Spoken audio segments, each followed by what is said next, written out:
This is James Taylor, and you're listening to The Creative Life. The Creative Life podcast is a show created for you, the creative.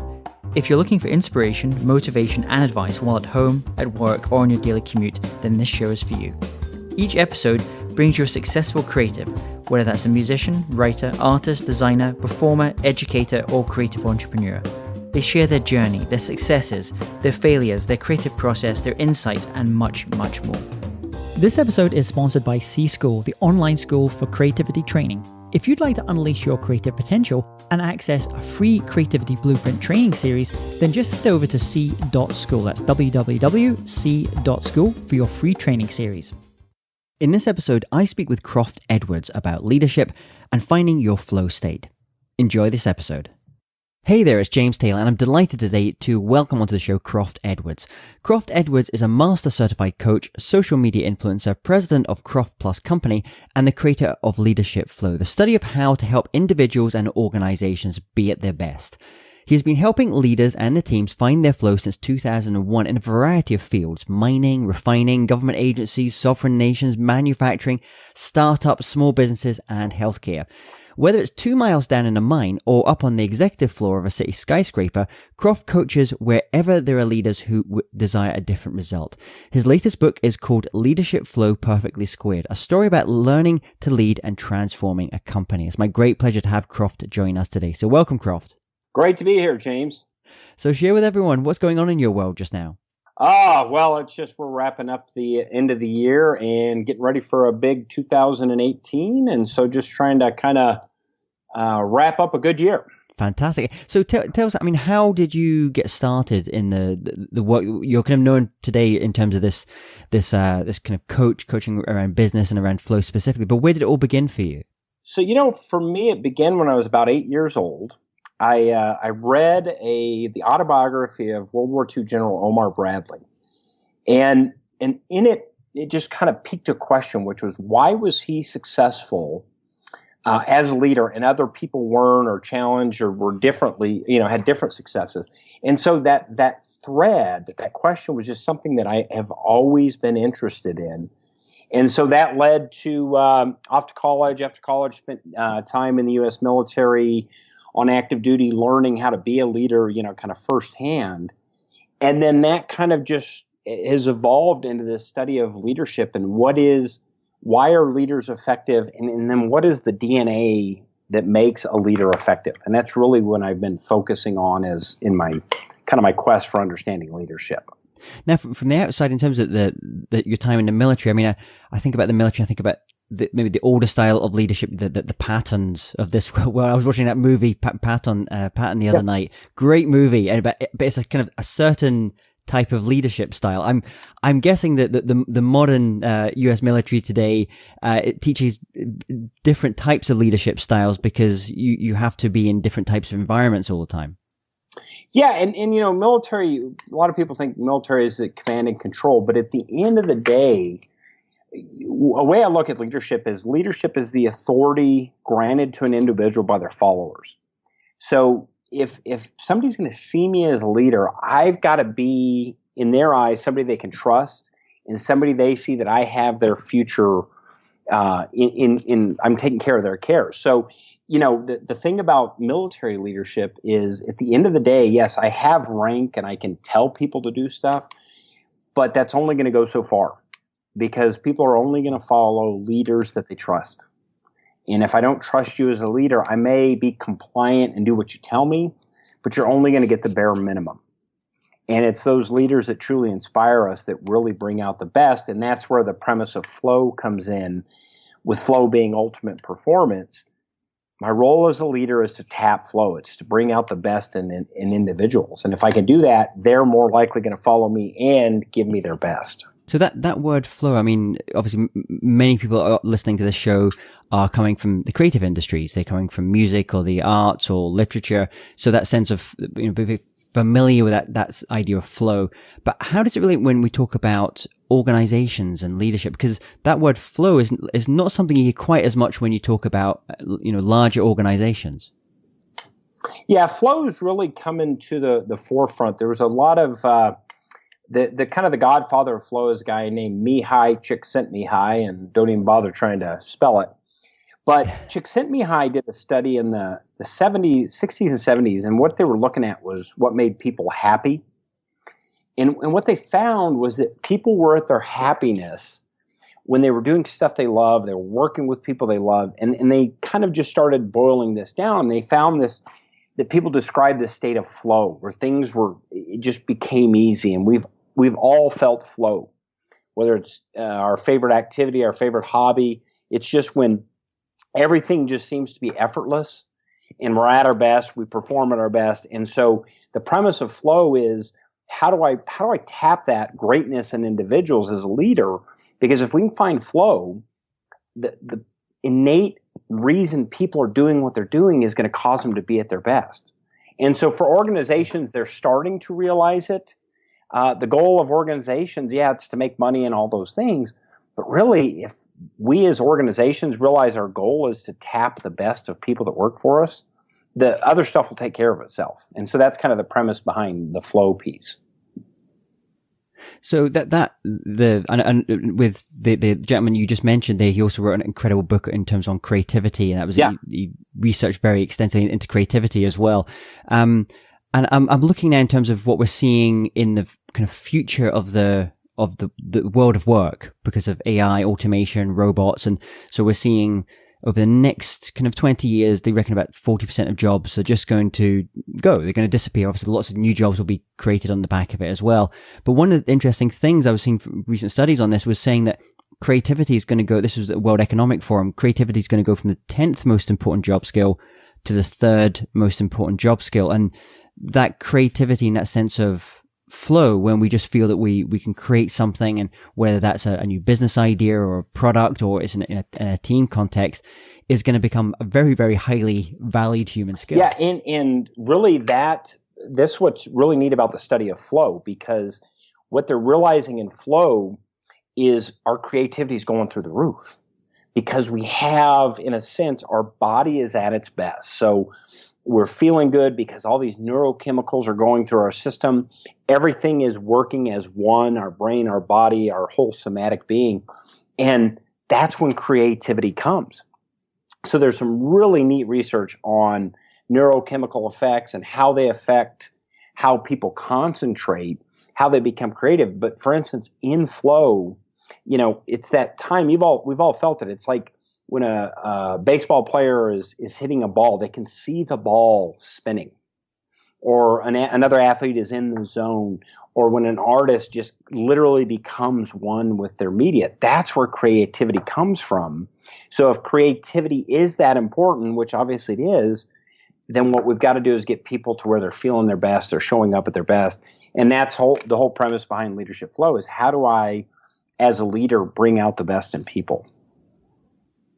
On that, I just, as you're saying that, I'm reminded there was a study I saw recently about, talking about the chemical side, the cortisol levels, where you see people who are very, very good at their job. Most people, if they're doing something which is in a high stress environment or is very stressful, their cortisol levels shoot way up.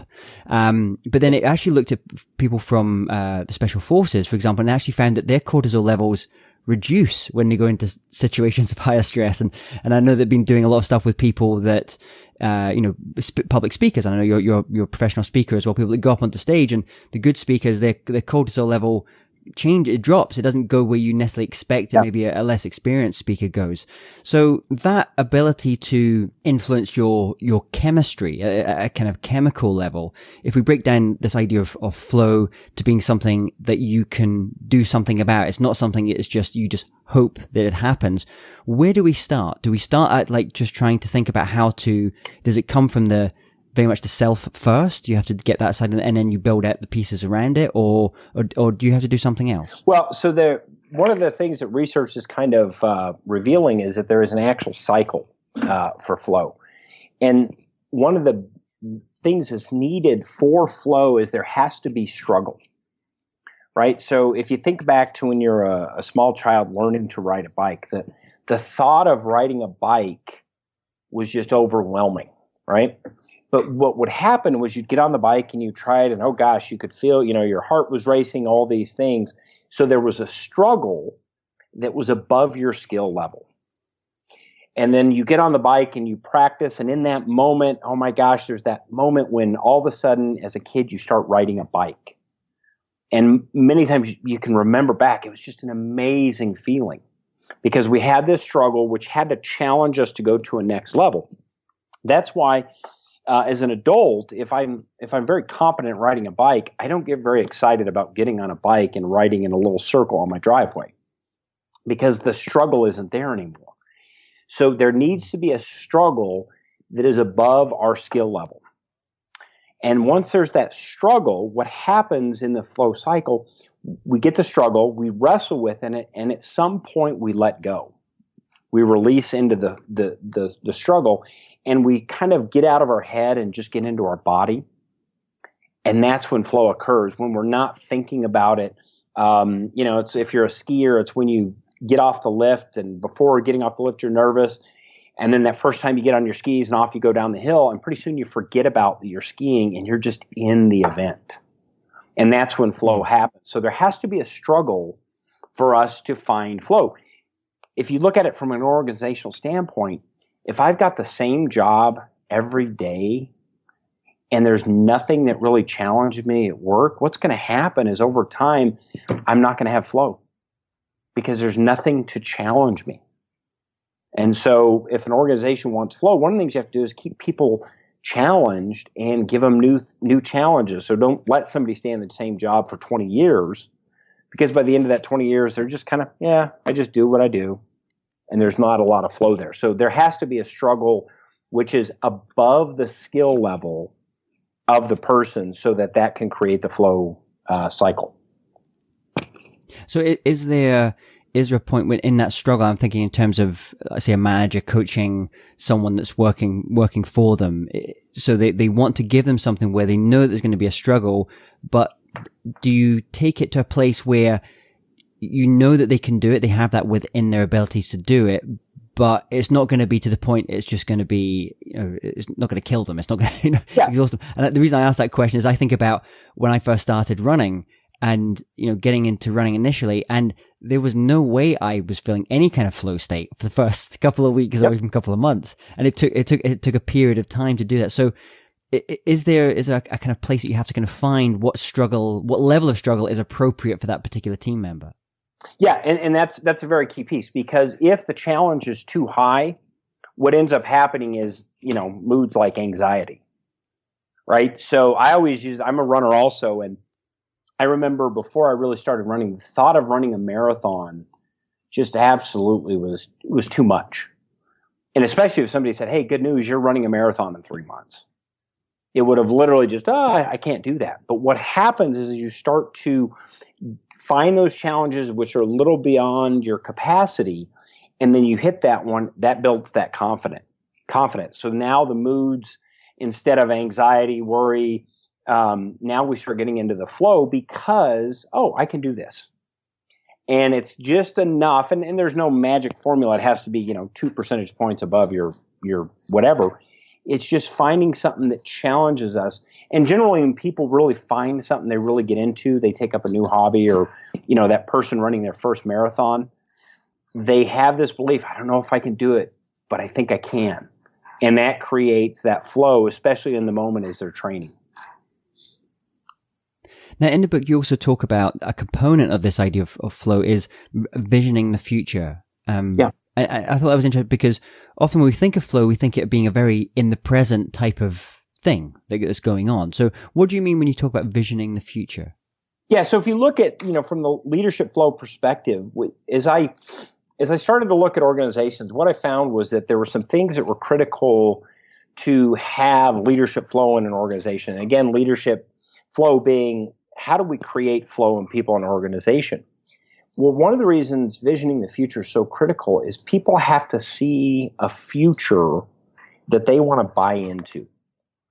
So and I've seen this, I've been in organizations where, our company vision is, fundamentally to make the most money. If I don't see myself, and I'm an employee, I don't see myself in that vision, I kind of just don't get into it. But if I see a place where I say, wow, I know I can have a financial future, a job future that I really am excited about, that's when I start seeing, okay, this is a place I want to be, and that starts to create that flow. So there's got to be some vision of the future that the followers say that, yes, I want to be a part of that. And great organizations, that tends to become, that's kind of their mantra. And in the book as well, you talk a lot about, and which is kind of, I suppose, leads on from that, is the mantra is the creating a culture, creating a culture that allows people to tap into that sense of flow in the work that they're doing as well. Of the organizations that you've worked with, can you maybe give an example or two of organizations where you felt that they've got that, they've understood that, the important, the link between the sense of this maybe individual sense of flow that we can have when we're doing our best work, but also the culture and of the people and everything around them? Yeah. So one of my favorite clients, it sounds very simple, but it was a huge piece. They worked what they called 980 schedules. So they worked basically a little bit longer shifts, but they did it 9 days out of every 2 weeks. So they would have every other Friday off. And it sounds like something very, no big deal, but it was probably one of the most talked about perks that they had, because it was something they realized, I can have balance in working in this company, I can have balance. And if I need to take if I've got a doctor's appointment, or I've got stuff I need to take care of, they didn't worry about, oh gosh, I've got to be here at 8 to 5, Monday through Friday. And so it's creating a culture where people realize I can have balance. One of my clients there had an issue where she had younger children, and she was a sole provider. But one of the struggles she had was getting her kids to school.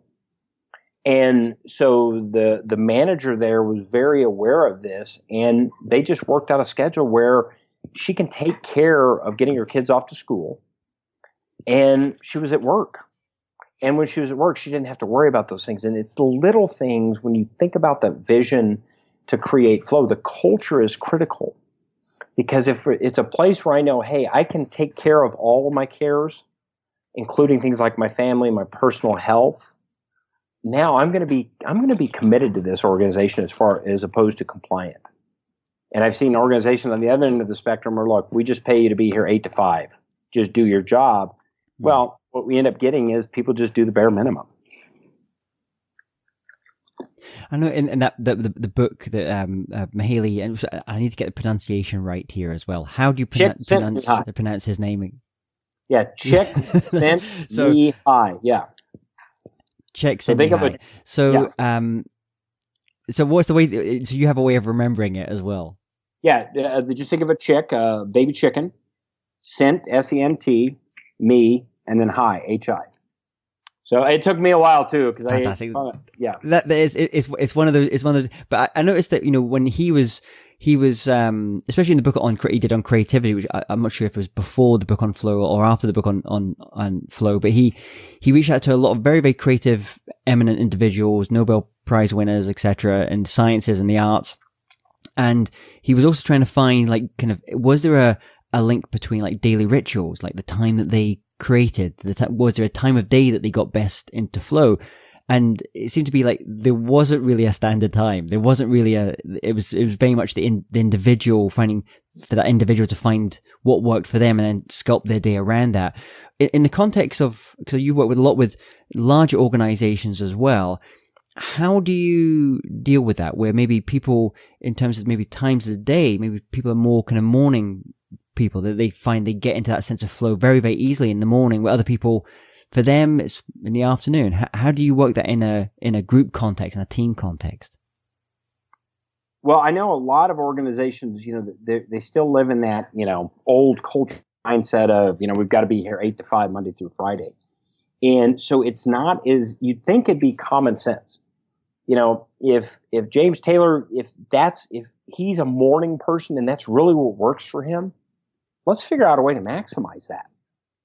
And let's create an environment where people are at their best. You're seeing it a lot more in kind of the Silicon Valley startup kind of mentality. The Googles and all those, where there's restaurants on the premises, and people walk around in flip-flops, and their offices are more casual, because what they're starting to realize is that not everybody is a robot that works 8 to 5. But I know a lot of organizations that they're wedded to the old practices because that's what we've always done. And okay, well, you're going to get what you've always got then, because if you're going to do it that way. So it's a real challenge for a lot of organizations because of their culture. Their own culture gets in the way. And can you tell me about a time in your own life, in your own work, where maybe you worked on a project, you've given it your heart and your soul, but for whatever reason it just hasn't worked out like you'd hoped? And more importantly, what were the lessons that you took from that experience? Well, for me, it was interesting. When I've been doing the consulting, leadership coaching stuff since about 2000. And as part of that, in around 2012, I started to do some rebranding. And my branding partner, this brilliant lady named Emily Aiken, said, you're a flow junkie. And I didn't know what she was talking about. And this is where I started to really study flow. But what I realized was every person is unique on what they find flow with.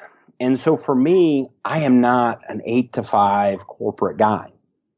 I love working with those clients, but if you want to have me live a slow death, say, here's your job for the next 10 years.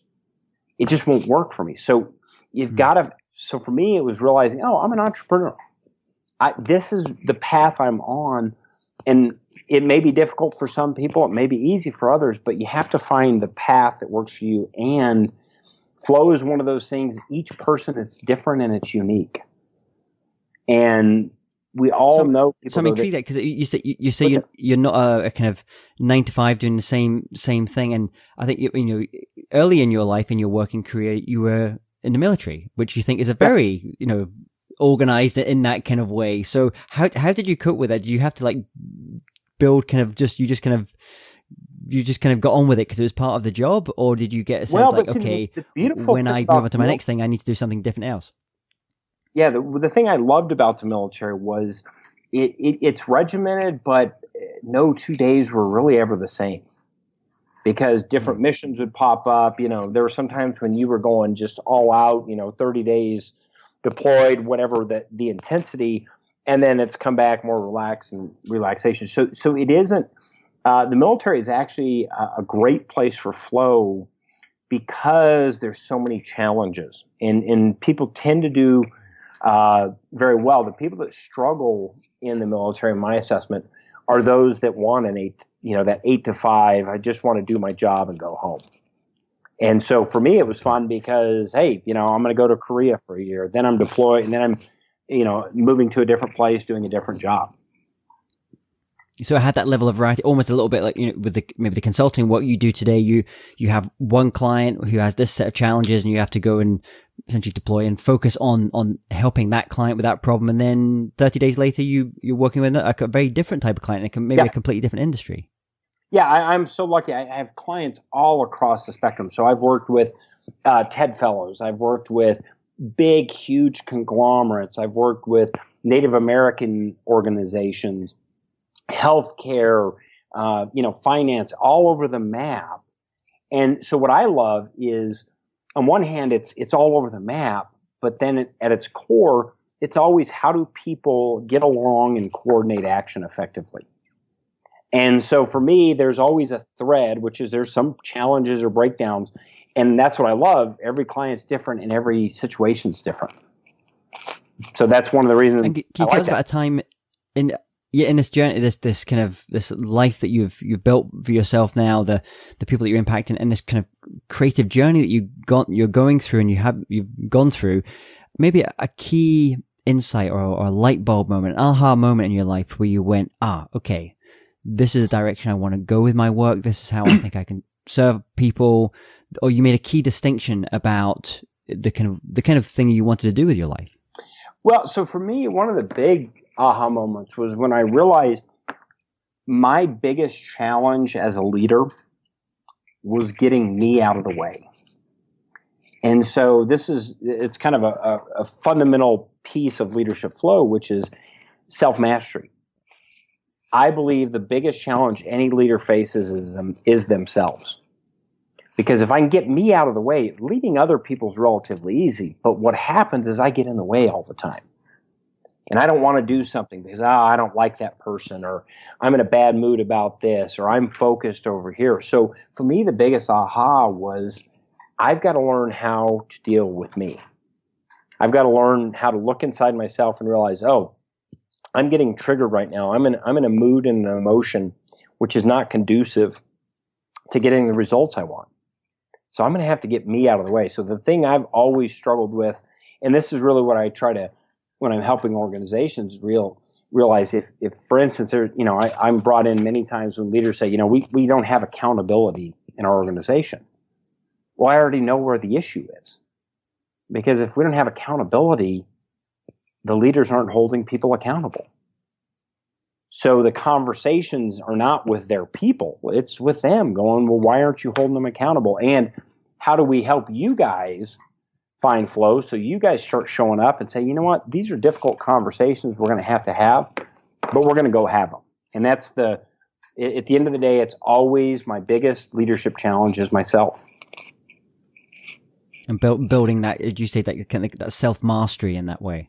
Yeah, and getting me out of the way because, and I think if you were to ask any, successful leader, at the end of the day, where they've run into roadblocks is because they have not been willing to change. They have not been willing to listen to themselves or look at themselves and say, how am I creating this situation? So a couple of kind of quick fire questions for you just now as well. If you could recommend one book to our listeners, maybe it could be a book on leadership, it could be, and we're going to have links to your book here anyway, so that's covered. But if there was one other book you think people should check out, you think would be interesting for them to read to kind of open their mind up around leadership, let's say, what would that book be? So the definite book around flow would be The Rise of Superman by Stephen Kotler. And Kotler took kind of Csikszentmihalyi's work, and where he explored it was extreme athletes, because what we're realizing is extreme athletes are really the cutting edge of human evolution.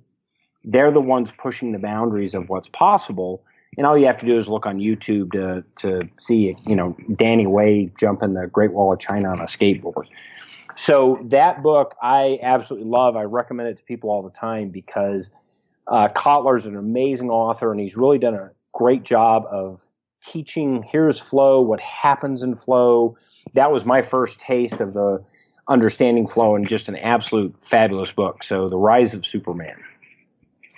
Fantastic. And if you were to recommend one, like an online resource or a tool or a mobile app, for example, like Evernote, something that you find really useful for the work that you do that maybe people should check out, what would that app be? Oh, man. I use technology a lot, but one of the ways I use technology is using apps for stuff like meditation. There's some really cool apps. There's one called Think, THYNC, which it's basically a little device you put on your head that we're starting to learn how to adjust people's brain waves. So there's awesome technology on, for instance, centerpoint.org, which looks at, it's called HoloSync, which is a piece of technology which allows us to meditate by putting headphones on, and then there's what's called binaural beats, which adjust your brain waves. So there's so much technology out there that I use now, but I know Think and HoloSync are two that I use extensively. Great. That's very cool. I'm going to put that on the show notes. I'm going to check that out myself because I'm a big fan of like things like Headspace and some of those apps as well. So that sounds very interesting. What about a record? Is there one record or album? Maybe when you're writing, you find you're able to get into flow quicker by having that music on. It's funny, James, that where I'm really getting into lately is the Beatles. And much to my daughter's chagrin, the Beatles channel on XM radio is driving my kids batty because that's all I listen to now. But it's interesting, even from a flow standpoint, when you look at the Beatles, and I've really started to explore them, amazing stuff. And so right now I'm in the album of Abbey Road is like my go-to lately, and there's just an amazing aliveness. So the Beatles are where I'm spending almost all my musical energy these days. The Beatles' Abbey Road. We'll put that link there as well. And final question for you, Croft. Let's imagine you woke up tomorrow morning and you had to start from scratch. So you have all the tools of your trade, all the knowledge that you've acquired over the years doing the work you do, but no one knows you. You have no contacts. You have to start again. What would you do? How would you restart? I would really just kind of go back to the flow piece of, all right, I'm starting from scratch, but what I do have is relationships, and I have the ability to have conversation. So it's reaching out to people and finding out how can I help? What is the things they're working on that they're struggling with that I can help them with? So really the way I would do it is just start, pick up the phone and start having conversations and seeing where I can help people. Well, wonderful, Croft. It's been a pleasure having you today on the show. We're going to have a link here for Leadership Flow Perfectly Squared, your latest book, which is a story about learning to lead and transforming a company. What's the best way for people if they want to reach out to you to connect with you? What's the best way for them to do that? Well, my webpage is croftandcompany.com, CroftandCompany.com. Very big on Twitter at Croft Edwards or LinkedIn at Croft Edwards. Just come look me up. And I'm lucky I have one of those names that I have not found another Croft Edwards in the world. So just Google Croft Edwards and I'm pretty sure you're going to find me. Great. Croft, I wish you all the best in the forthcoming year as well with everything that you're doing, and hopefully we'll get a chance to meet up in person soon. All right. Thank you so much, James, and you have a great holiday and look forward to 2018. Hey, James Taylor here again. And if you're interested in living a more creative life, then I'd love to invite you to join me as I share some of the most successful strategies and techniques that high-performing creatives use.